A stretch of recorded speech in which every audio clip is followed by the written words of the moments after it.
Hello and welcome to Little Learners Education. This week we are focusing on the letter sound Y. So today we're going to go step by step through how to make your very own homemade slime with your toddler. To make yellow slime, you will need a container with a lid, 2½ tablespoons of chia seeds, 1 cup of water, yellow food colouring, a spoon, 2 cups of cornflour, 1 teaspoon of sugar and some glitter. So the first thing we're going to do is place the chia seeds into the container and then pour in the water.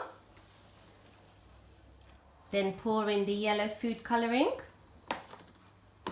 and then give it a mix. Place on the lid and then leave it to refrigerate overnight.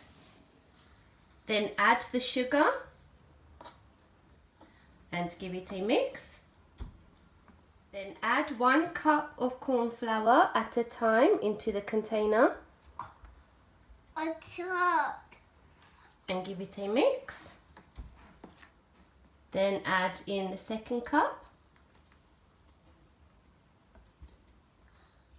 and give it another mix. Then add the glitter and mix it in. And there you have your yellow slime.